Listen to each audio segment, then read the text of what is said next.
సోదర మిత్రమా, నీకు నిజంగా అంబేద్కర్ ప్రేమ ఉందా? అంబేద్కర్ ప్రేమ ఉంటే ఉదయం లేచి దండెత్తి సరిపోతుందా?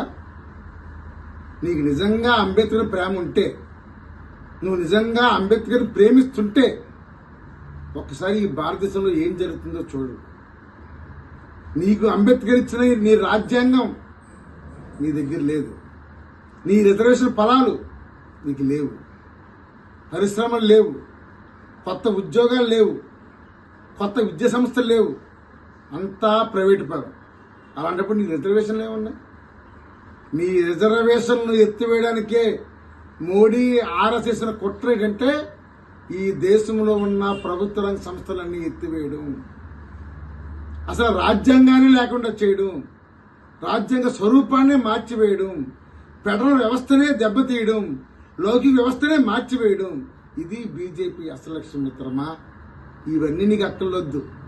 అంబేద్కర్ జయంతి అనగానే ఎంతో ఆనందం. జయంతి దండలు వేస్తాం, మనం ఎప్పటి నుంచి చేస్తాం. నిజంగా బాబాసాహెబ్ అంబేద్కర్ బతుకుంటే ఈరోజు ఈ మోడీ విధానం మీద దేశవ్యాప్తంగా ప్రచారం చేసేవాడు. మనం ఎవరైతే అన్యాయం చేస్తున్నామో వాళ్ళకే మనం దండలు వేస్తున్నాం. మనం అవకాశాలుగా మారిపోతున్నాం. ఒక్కసారి ఏం జరుగుతుందో ఒకసారి నువ్వు చూడు. నీ ఇంట్లో అందరికీ ఉద్యోగం ఉందా? నీ కుటుంబం అందరూ హ్యాపీగా బతుకుతున్నారా? అందరూ మానసికంగా బతుకుతున్నాం. కొనుగోలు శక్తి లేదు, ప్రశ్నించే తత్వం లేదు. ఎవరిని అడుగుతుంటే కేసులు పెట్టేస్తున్నారు. ఇంతకుముందు కులం మతలు అందరం కలిసి ఆనందంగా ఉండేవారు. ఈరోజు కుల పండుగలు, మత పండుగలు అంటే పాలకులు కులాన్ని ప్రోత్సహిస్తున్నారు, మతాన్ని ప్రోత్సహిస్తున్నారు. ఎందుకంటే పాలకులు చేస్తున్న ప్రజా వ్యతిరేక విధానాలను మనం ఎక్కడైతే పోవడం చేస్తామో భయపడి, అందుకని కులం మతం పేరుతో ఉన్నారు. మరి డాక్టర్ బాబాసాహెబ్ అంబేద్కర్ వాళ్ళు ఈరోజు ఇలా కూర్చోగలిగారు. చిన్నప్పుడు ఆయన పెట్టిన బెస్ట్తో చదువుకున్నాను, కాలేజీకి వెళ్ళాను. కానీ ఈరోజు ఆయన పెట్టింది నాకు అంత చాలా బాధగా జరుగుతుంది. ఒక్కసారి మీరందరూ దళిత యువకులు, ఎందుకంటే మనందరం కూడా చదువుకున్నాం, బిఏలు ఎంఏలు ఎన్ని చదువుకున్నాం మనం, కానీ ఉద్యోగాలు లేవు. ఆనాడు అనేక ప్రభుత్వ రంగ కంపెనీలు, ప్రభుత్వ రంగ విద్యా సంస్థలు, ప్రభుత్వ రంగ పరిశ్రమలు ఉన్నాయి. కానీ నేడు మోడీ పరిపాలన వచ్చిన తర్వాత ఈ దేశంలో ప్రభుత్వ రంగ సంస్థలన్నీ మూసేస్తున్నారు. ప్రభుత్వ విద్యాలయాలు ప్రైవేటీకరణ అయిపోయినాయి. ప్రతి ఒక్కరు కూడా ప్రైవేట్ స్కూల్స్కే వెళ్తున్నారు. అంటే ప్రభుత్వం అనే మాటే పోయి అంతా పెట్టుబడిదారులది ప్రైవేట్ అయిపోయింది. కానీ మరి డాక్టర్ బాబాసాహెబ్ అంబేద్కర్ ఇచ్చిన రాజ్యాంగ రిజర్వేషన్ ఫలాలు ఏదైతే ఉన్నాయో, ఇప్పుడు రిజర్వేషన్లు ఎవరి కోసం? దేశంలో పేదరికం పోలేదు.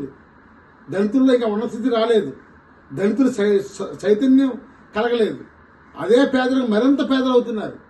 కానీ రిజర్వేషన్లు మాత్రం ఎత్తివేసే కుట్రను ఈ మోడీ ప్రభుత్వం చేస్తుంది.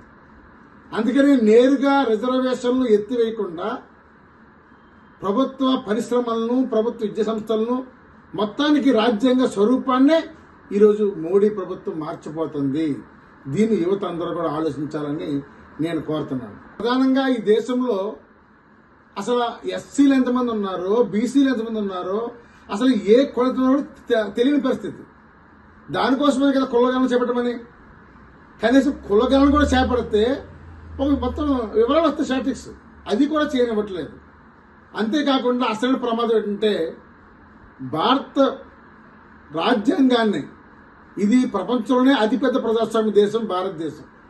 ఇప్పుడు దీని యొక్క మొత్తం మౌలిక స్వరూపాన్ని మార్చాలని చూస్తున్నారు. రాజ్యాంగాన్ని, ప్రాథమిక హక్కుల్ని, మొత్తం ఫెడరల్ వ్యవస్థను కూడా దెబ్బతీయాలని చూస్తున్నారు. అందుకే ఒకటే కోరుతున్నాను, మనం రేపు బాబాసాహెబ్ అంబేద్కర్కి జయంతికి మనం ఆయనకి ఇచ్చే నిజమైన నివాళి అంటే మీరందరూ ఆలోచించండి. దళిత యువకులందరూ చైతన్యం అవ్వండి. ప్రైవేట్ రంగంలో రిజర్వేషన్ల కోసం పోరాడండి. రాజ్యాంగాన్ని కాపాడండి. లౌకిక వ్యవస్థను పరిరక్షించుకోండి. లేకపోతే మాత్రం మరలా మోడీయే అధికారంలో ఉండి ఈ పరిపాలన ఇలా కొనసాగితే మనం మరలా పాతకాలంకి వెళ్ళిపోతాం. అందుకనే ఒక్కసారి దళిత యువత ఆలోచించండి. మీరు ఏ పనికి వెళ్ళినా రేపు ఒక్కరోజు ఆలోచించండి. ఏంటి రాజ్యాంగాన్ని ఎలా కాపాడుకోవాలో ఆలోచించండి. అందుకే నేను ఒకటి అడుగుతున్నాను, ప్రైవేట్ రంగంలో రిజర్వేషన్ కోసం ఫైట్ చేద్దాం, మన హక్కుల కోసం మనం ఫైట్ చేద్దాం. మీకు తెలుసు భూమి నీ చేతుల్లో ఉంటేనే నీ యొక్క సర్వమతం పెరుగుతుంది. అందుకని ఆ భూమి కోసం పనిచేస్తారని, అందుకే లాల్ నీళ్ళు ఐక్యంగా మన అందరం పోవడం చేద్దామని తెలియజేస్తూ మరోసారి మన దళిత యావత్ జాతికి కాకుండా మొత్తం ఈ దేశంలో ఉన్న ప్రతి ఒక్కరు కూడా అంబేద్కర్ దేవుళ్ళు లాంటి వాడు. అందుకే అందరూ కూడా 134వ జయంతి శుభాకాంక్షలు తెలియజేస్తున్నారు.